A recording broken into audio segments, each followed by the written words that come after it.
Hey everybody, it's Christopher here with 3DO Gaming, and today I am sitting here and I have three devices that I've been showing off a lot on my channel. I have the Retroid Pocket 2, I have the Anbernic RG351P, and I have the brand new Pocketgo S30.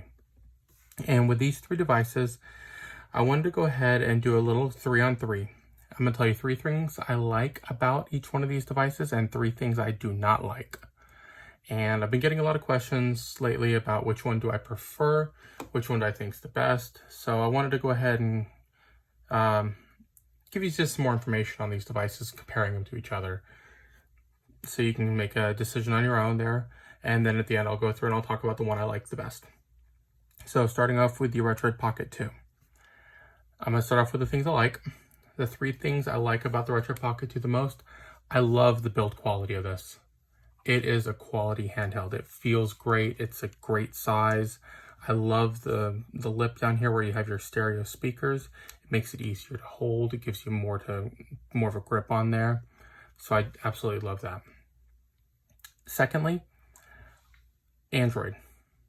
It is a dual boot system, so it has a dedicated emulator-only system, the Retroid OS, and it has the Android side. Now, I'm on the Android side here. I like the flexibility that Android gives you. So you can make a lot of changes to the settings there. It's very open. You can download your own emulators if you want on there. You have, web browsing services. You have YouTube that you can get on there. There's video streaming services you can put on here. It just gives you a lot of options. And also along with it, having that, it does have built-in Bluetooth and built-in Wi-Fi. So it makes it a lot easier to do a lot of those things. And lastly, the third thing, the performance. The system just runs really good. It's going to be the fastest one out of these three. The screen quality on here too is a higher resolution than the other two. So overall, just the performance and quality of this is one thing I think it stands out about the Retroid Pocket 2. Moving on to the RG351P. For the three things that I would stand out on this one, the thumbsticks and the buttons.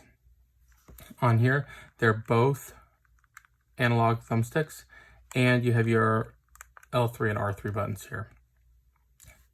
The buttons overall on this system are really nice. They're a little bit larger here than they are on the RP2, so some of you will like that. And it does have your full shoulder buttons, so it's very nice button placement. Secondly, on here, the ease of use. The RG351P, once you turn it on, you're in your emulators already.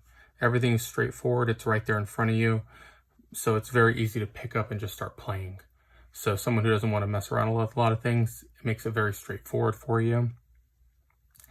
And third, it kind of goes along with the second one, the game selection. They provide a slew of games on here. This is a great system just to pick up from day one and just start playing.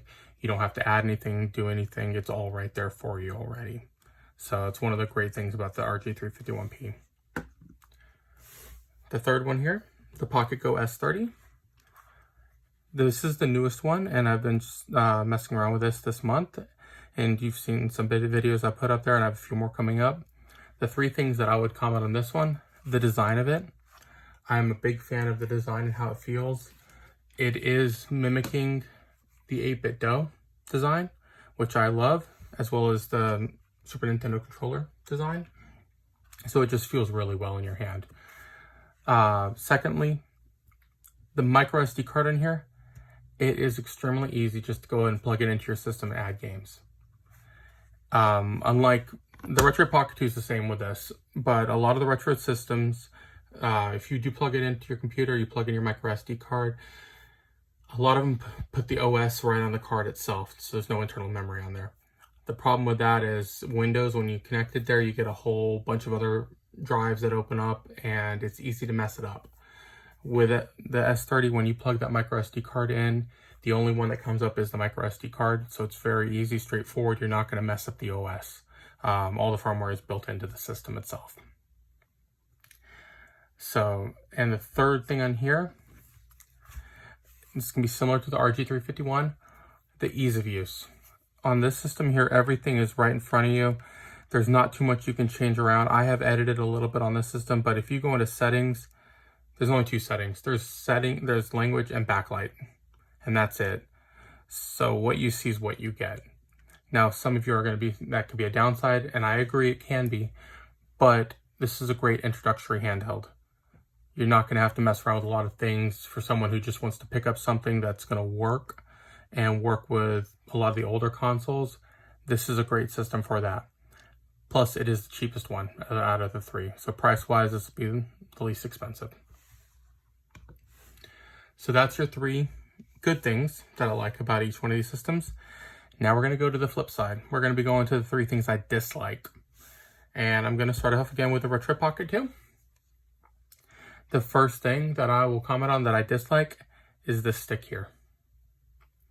Now, this is a digital stick. This one's analog, just like the RG351 analog. Give you an example, analog stick, if you have a PlayStation 4, 3, 5, or any of the newer Xboxes, or the Nintendo Switch, those sticks that you're playing with there, those are analog sticks. They go in each direction. The system picks up wherever it's going. A digital stick does not have that flexibility. It only goes in set directions. Now you can move it around all you want. However, it's only going to read in those certain directions, which are going to be up, down, left, right, and the diagonals. Also, this, if you can see it there, they're different heights. Whereas this one is further out, this one's recessed. To me, it's a little annoying. Even if it's just the aesthetics of it, I'd rather them have been the same height. Second downside on this one here, this is going to go back with having all the options that I talked about as the positive. The negative, there are some tweaking that you'll need to do. So when you go into like the Dreamcast games, the more advanced games, Dreamcast, PlayStation Portable, even some of the PlayStation 1 games, and 64, a few of them do need to be a little tweaked depending on which emulator you're using. So there are some things that you may need to change around in the settings. Some of you may not like that. I will caution though that some of the negative I'm talking about on this aspect, those are games that some of the other systems can't even play. So you're having to change some settings around to make it playable on here, whereas other systems you may not even have that option to play it. So it is a negative in a way for some people that don't like it and can be frustrating at times. However, you also have to remember that it's at least an option for you to have, whereas other systems may not have that choice. And the third thing kind of goes hand in hand with that. So the second one, it's Android. It can be overwhelming for people. If you're looking just for only a retro handheld, there's a lot of things on the Retroid Pocket 2 that you may not use. Some of the like YouTube you can get on there, or the video streaming services that you can put on there, or you can add movies on there because it is Android. You can play off of there. It is a dual boot system. Some of you may not like that. So there are a lot more options, whereas I think it's a positive. I do want to identify that it could be identified as a negative as well. So that'll be for the Retroid Pocket 2. For the RG351P, we're going to go over now the three things that could be negative or disliked. The OS on here, it is customizable, which is nice. However, there's only one memory card slot on here, and there's no internal memory. So the thing I told you about on the S30 that I like, that you can just plug your SD card in there and you're not going to have all those random pop-ups, different drives popping up that'll tell you that need to be formatted, and if it really messes with your system, you will have that with this. So if you plug that micro SD card into your computer, it's going to load up 3 or 4 different drives that are on that micro SD card. You need to make sure that you do not reformat or format any of those drives. Those are needed for the system to run. Those are the operating system on the RG351P. Secondly, on the RG351P, it lacks built-in Wi-Fi and Bluetooth. Now, the first models of this had Bluetooth built in, but the manufacturer took it out because they were having some sound issues. So there is no built-in Wi-Fi or Bluetooth on this device. You can get it through a USB dongle. You'll need it has a slot here for it, an OTG slot on the Go slot. So you'll need to have an adapter to connect your Wi-Fi on this device. Lastly is another port it is missing. It does not have HDMI out. It may not be a big issue for some of you, but that's one of the things that I do like about the Retroid Pocket 2. It has an HDMI out on there.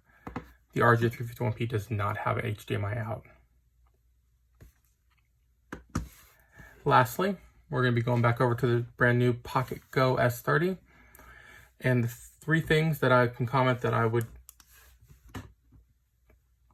classify as a negative. This system here does not have the capabilities of playing N64 games as of now. They are working on it. It may be an update coming out where you can update the firmware through Pocketgo and get N64 gameplay, but it does not have it currently. And I wish they would have at least given an option for it, even if it's not going to be great, because they have PSP on here, they have Dreamcast on here, and those are both more powerful systems than the N64. So I wish they would at least given the option for N64. Secondly, on this device, there's no screen timeout. And that may be an issue for some of you, it may not be for others. If you turn your system off when you're done with it, then it's not an issue. But if you're like me and I always have them around, I tend to leave mine on. Now, they'll time out like you saw here. I haven't let this one time out. It's a longer timeout, but if you watched, it has dimmed. The RG351P will have a screensaver option. It will dim out and time out for you.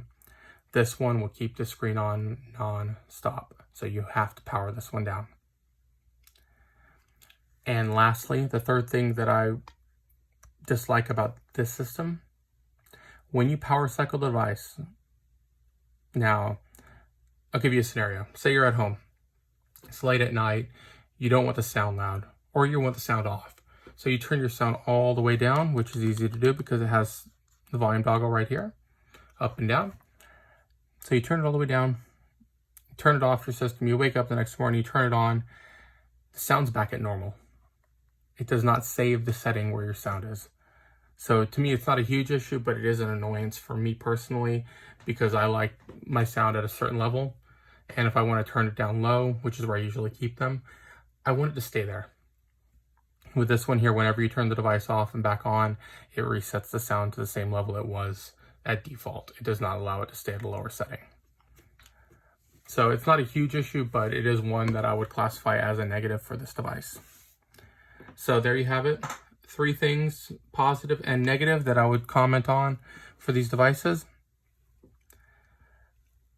Are you going to enjoy them? More than likely, yes. So take a look at each one of them. I have multiple videos on all of them on the website or on my channel.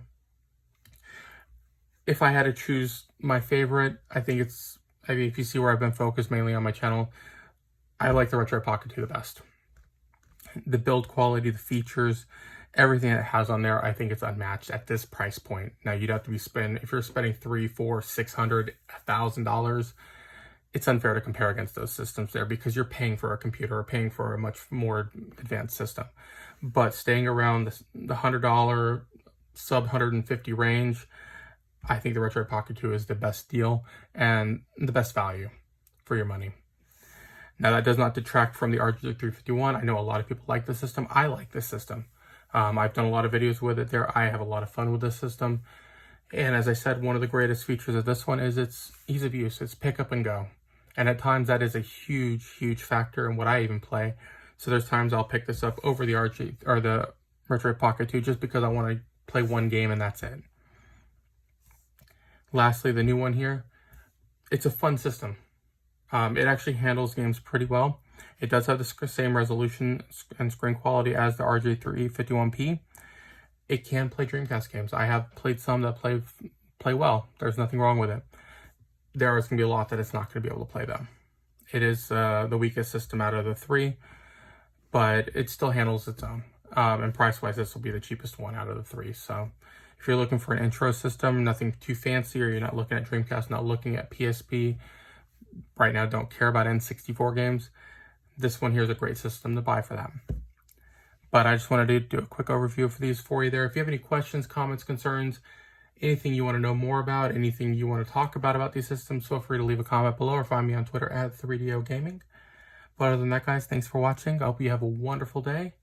and I will see you guys around at the next video. Take care.